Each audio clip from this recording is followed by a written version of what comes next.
Olá, bom dia para todos vocês da turma 111, 112 e 113. Hoje é o dia 23 de novembro de 2020, a nossa última live desse semestre, desse ano. Vamos iniciar as nossas atividades pedindo a presença de Jesus Cristo através de uma oração. Oremos. Obrigado, ó Deus, pelas bênçãos concedidas a cada aluno. Muito obrigado pelas tuas bênçãos, pela tua paz, pelo teu amor, teu carinho. Nessa manhã queremos convidar o Senhor Jesus para estar presente conosco na aula que teremos nessa manhã e possamos entender o assunto porque queremos ser iluminados por ti. Também esteja com cada aluno das 111, 112, 113, abençoando, protegendo e guiando e dando a eles um dia muito feliz, dia tua paz, teu amor e teu carinho. Muito obrigado por tudo. Em teu nome te pedimos, em Jesus Cristo, nosso Salvador. Amém. Vou compartilhar a tela com vocês nesse momento para a gente, então, trabalhar com o assunto desse dia.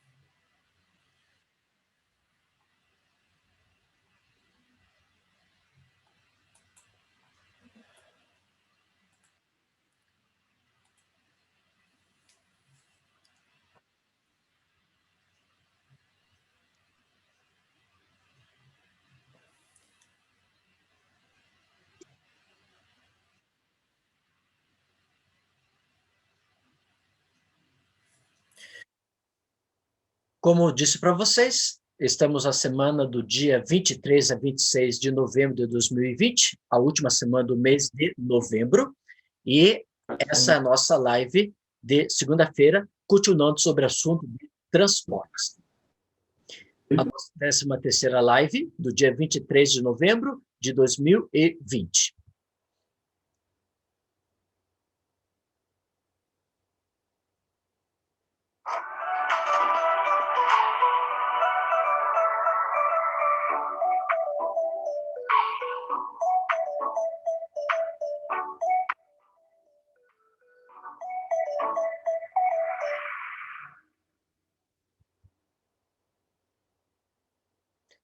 Bom, na última aula que nós trabalhamos com vocês, que foi semana passada, dia 16 de novembro de 2020, nós iniciamos o módulo número 3, o último módulo da apostila número 4, sobre comércio e transporte. Aí eu falei para vocês que nós iríamos dividir esse assunto em duas partes, o módulo sobre comércio e o módulo sobre transporte, que é o módulo número 3. E assim eu fiz. Então, na última aula, nós falamos lá na página número 44 sobre transportes. E falando sobre o transporte, nós focalizamos sobre a questão do que é transporte, o processo histórico do transporte, falamos sobre o transporte aquáticos, colocando os seus respectivos exemplos, tais como marítimo, fluvial e lacustre, da página 44, 45 e 46. Também comentamos sobre o segundo tipo de transporte, o transporte terrestres. Falamos sobre o processo histórico e o contexto histórico no Brasil, focalizando o transporte ferroviário, que está na página número 47. Falamos sobre o transporte metroviário, na página número 48, e o transporte rodoviário, na página número 48 e 48 e o início 49. Nessa aula de hoje, nós vamos, então, focalizar sobre o transporte aéreo, sobre a página 50, e depois do transporte dutoviário, página 51, e transporte de energia elétrica, a página 50. Finalizando, assim, o conteúdo desse dia, ok? Bom, coloquei para vocês algumas questões, como também eu coloquei na última aula, sobre alguns pontos que tiramos lá da página número 49, relacionado a transporte. Então, primeiro eu coloquei lá, o transporte aéreo, como nós sabemos, é o mais recente entre os meios de transportes. Sua origem remonta ao sonho dos seres humanos de dominar o espaço aéreo. Os brasileiros consideram Alberto Santos Dumont como patrono da aeronáutica e atribui a ele essa invenção. Então, para os brasileiros, logicamente, lá na cidade de Paris, na França, Alberto Santos Dumont foi o inventor praticamente dos processos para o voo aéreo.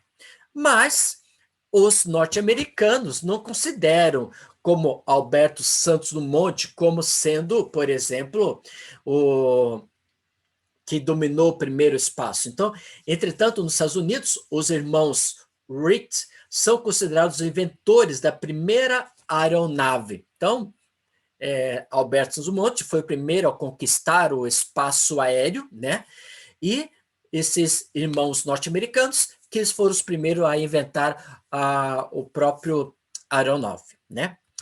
Bom, agora, quando foi planejado na mente, né, do Alberto e dos irmãos norte-americanos, eles nunca imaginavam utilizar essa estrutura para trabalho de guerras, né? Então, o que eles pensavam foi na questão do quê? Questão de conquistar o espaço de um continente para o outro continente, ter um espaço mais rápido do que, por exemplo, ter o transporte marítimo. Logo que quando saíam lá da Europa, da Itália, até chegar no Brasil, levava 3 meses de embarcação marítima. Num avião, levaria mais ou menos 15 horas, né? Então, foi essa estrutura que foi pensada. Agora, durante a primeira Grande Guerra, o avião passou pouco tempo após sua invenção a ser utilizado para fins militares. Com o findar dos conflitos, houve disponibilidade de pilotos, por isso as máquinas foram adaptadas para a utilização civil. Contudo, no primeiro momento, houve muitos problemas como insegurança, dificuldades linguísticas, cada país usava o seu idioma, aeronaves desatualizadas a sobrevoar o espaço aéreo e falta de padronização nas cartas de navegação. Então, quando estou referindo a os dois primeiros, que foram os dois que começaram a inventar o transporte aéreo, então eles pensaram na questão de transportar pessoas, na questão civil, e não pensou em atividades de guerra. Aí nós temos, com o passar do tempo, lógico, eles foram renovando toda essa estrutura, né, de aviões para o transporte de pessoas. E foi criado o que nós conhecemos como ICAO, né? Essa organização da aviação civil internacional. Essa organização destacou-se a partir de 1919 em Paris e também em 1929 na Varsóvia, onde foi criado o quê? Foi criado, por exemplo, questões de segurança para os voos, né? Também foi criado autorização para ter voos aéreos de um continente para outro continente e ter o que? Uma padronização das cartas aeronáuticas de navegação no espaço. Aqui no Brasil, foi criado o que nós conhecemos o IATA, né? Além do ICAO, foi criado o IATA. Essa Associação Internacional de Transporte Aéreo, com sede em Montreal e escritórios espalhados por diversos países. E o objetivo do IATA foi atender o público, governos, agentes de viagem e cargas e fornecedores de equipamentos e sistemas. Bom, tudo isso aí que nós estamos vendo como ICAO, né, que foi a Organização Internacional da Aviação Civil, depois o IATA, Associação Internacional de Transporte Aéreo. No Brasil também foi criado a ANAC, né, Agência Nacional da Aviação Civil, que está vinculado à Secretaria de Aviação Civil, atuando de forma autônoma, A ANAC regulamenta e fiscaliza as atividades de aviação civil, ou seja, a infraestrutura aeronáutica e aeroportuária, com vínculo na mesma secretaria está o que nós chamamos o Infraero. E o Infraero é essa companhia que nós temos no Brasil, que ela vai estar o quê? Vinculada a uma empresa pública que administra os aeroportos e terminais de cargas de todo o Brasil. Então, a melhoria de áreas para o cidadão transitar dentro do aeroporto é controlado pela Infraero. E a melhora no padrão de vida dos brasileiros tem possibilitando significativo aumento no número de viajantes que optam pelo transporte aéreo, mas a infraestrutura do aeroporto está cada vez melhorando muito mais na estrutura do controle do Infraero. Então, a ANAC, essa Agência Nacional da Aviação Civil, vinculado com o Infraero, que o Infraero vai melhorar as condições dos aeroportos, tendo melhor disponibilidade das pessoas se transitarem dentro do próprio aeroporto. Também foi criado o que nós conhecemos o ABETAR. E esse ABETAR, como nós podemos observar, nos diz o seguinte: além da IATA, existem associações que reúnem empresas com a finalidade de defender seus interesses, como a ABETAR, Associação Brasileira das Empresas de Transporte Aéreo Regional, que reúne 13 empresas desse segmento. Essas 13 empresas são empresas nacionais e também empresas internacionais que fazem parte desse contexto.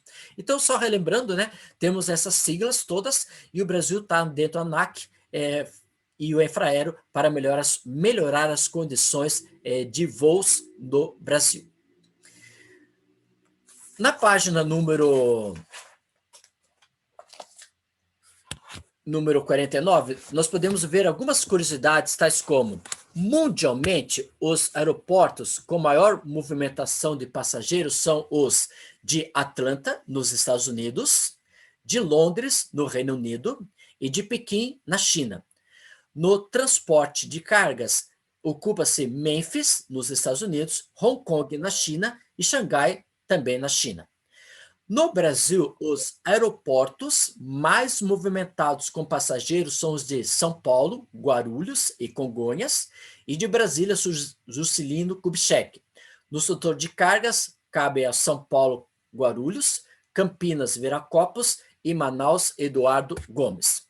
Então, essa é só uma curiosidade que você pode observar. Toda essa estrutura que você pode observar nesse aeroporto aqui é controlado no Brasil pela configuração do Infraero.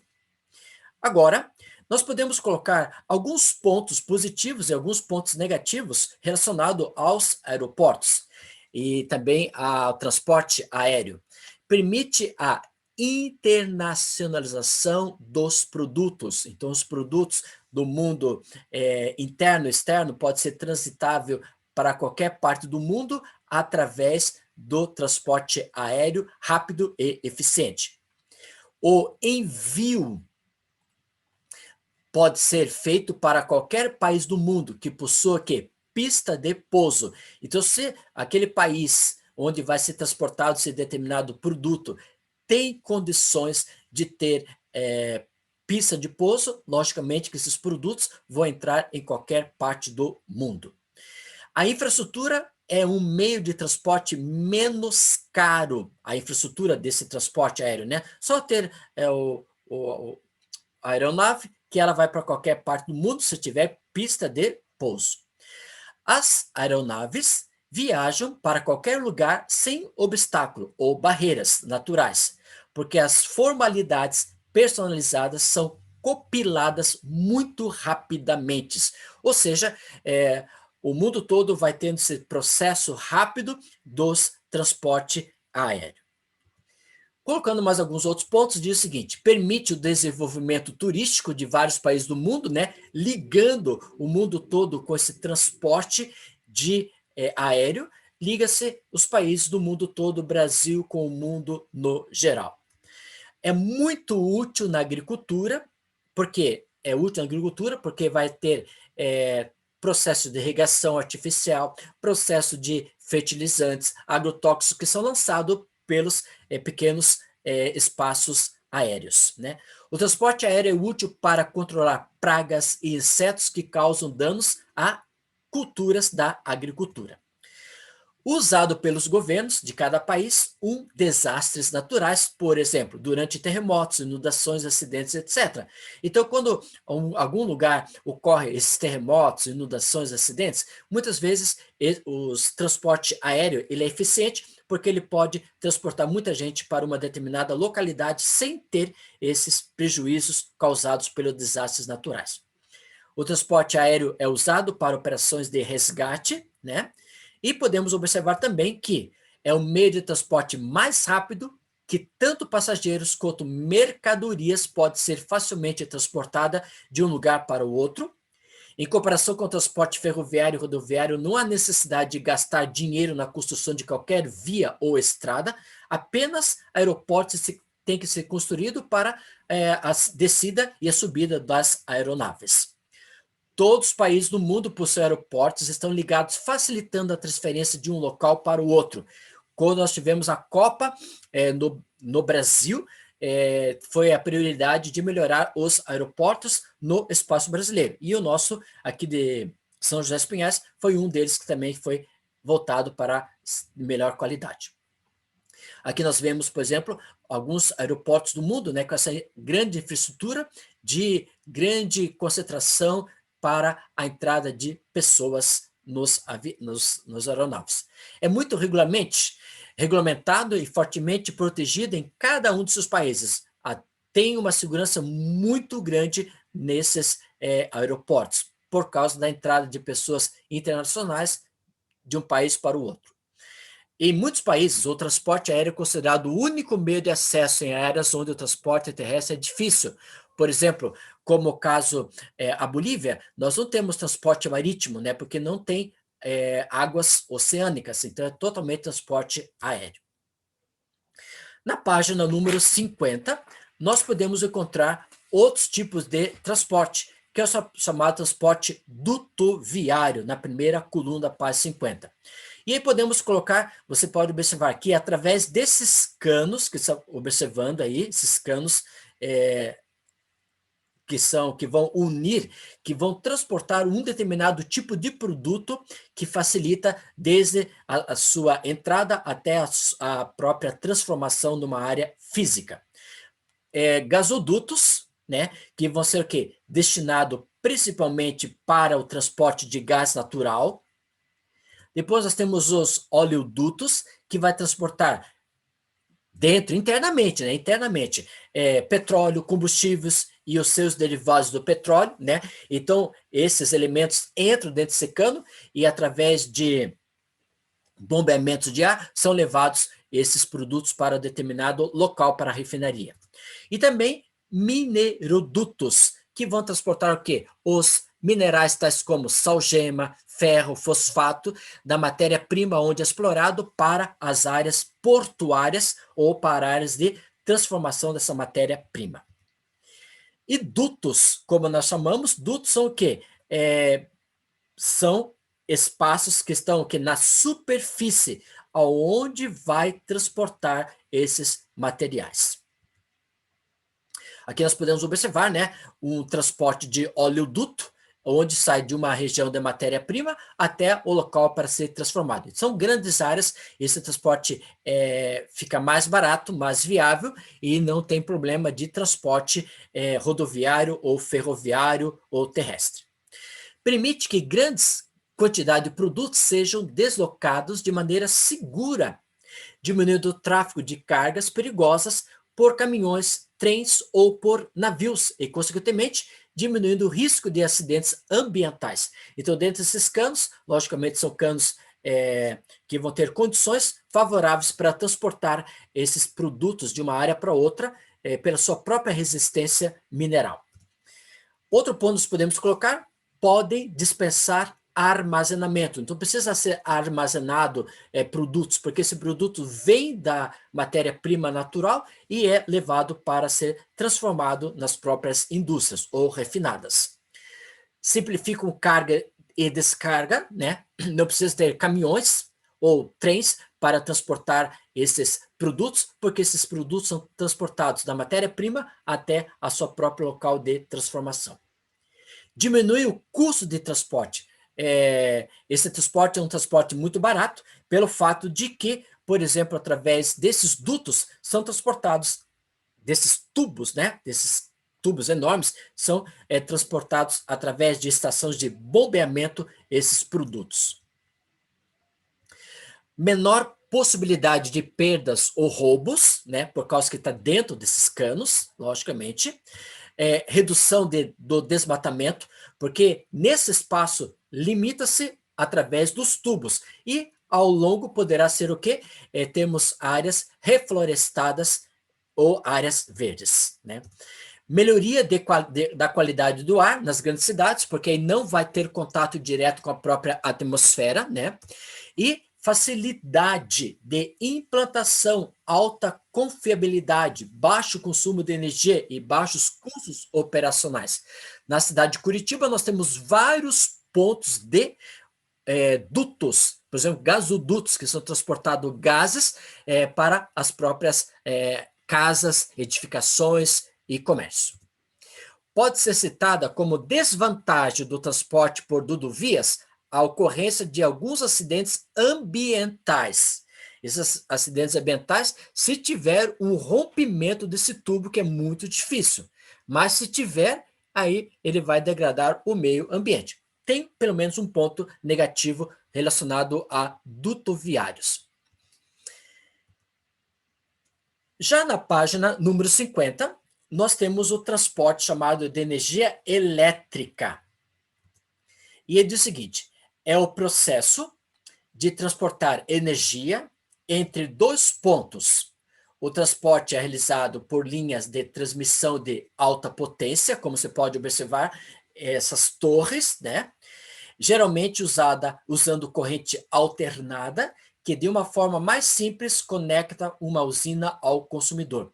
Então, essas torres, com esses fios, vão transportar o quê? Essas linhas de transmissão de alta potência transportam desde lá da origem da matéria-prima até a própria cidade.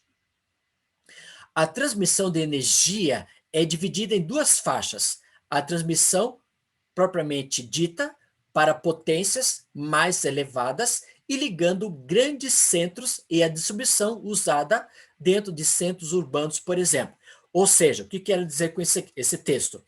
Que a mesma potência que vem lá da matéria-prima até chegar à cidade, ela é dividida em duas faixas. A ligação que temos na cidade é voltada exclusivamente para 110 volts ou 220 volts, e quando vem da matéria-prima até o local da estação, ela recebe um outro tipo de tratamento, tendo maior potência comparado à própria cidade. Cada linha de transmissão possui um nível de tensão nominal, onde encontramos valores até de 750 kW, que é muito, né? E na cidade nós temos de 110 a 220. As linhas de distribuição são usualmente na faixa de 13,8 e no Brasil, né? Que nós podemos observar. Para a conversão entre níveis de tensão, são usados como equipamento fundamental o transformador. Esse transformador que vai transformar nas estações, nas grandes cidades, a energia que vem em grande potência para ser transformada, por exemplo, para a cidade. Os transformadores de grande porte, ela vai ter o quê? Para grandes elevações ou diminuições da tensão do sistema, enquanto-se normalmente as subestações, que vai refinar essa questão voltada para a energia elétrica. Aqui você pode observar uma subestação, né? Em sistema de grande porte é usada a interligação redundante entre sistema ou ainda a ligação em anel, formando uma rede. O número de interligações aumenta a confiabilidade do sistema, porém aumentando a complexidade. Então, a energia que vem lá da usina elétrica, ela vem em grande potência, chegando até 750 volts, mas nessas subestações ela vai chegar a 110, né? Isso provocando essa fonte de energia. Aqui nós podemos observar, né? Aqui, por exemplo, aqui temos o início da formação da energia elétrica, a geração dela. Entra nesses grandes transformadores, vai ser transformado, né, para 750 volts, mais ou menos, e é transmitido por essas torres. Essas torres, quando chegam na cidade, ela vai ter a sua subestação, e aqui vai entrar, então, se a cidade é de 110 volts, vai ser transformado de 750 para 110 volts ou 220 volts, conforme o volts de uma determinada cidade. Bom, com isso nós terminamos as questões relacionadas ao nosso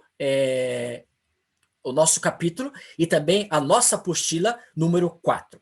E aí, como falei para vocês, no dia 24 de novembro, ou seja, amanhã, é o último dia que nós vamos ter do AV2 para as atividades. E eu pedi para vocês realizarem essas atividades na página 36, 37, 38, 39, 40, 52, 53, 54, 55, que são atividades de marcar X.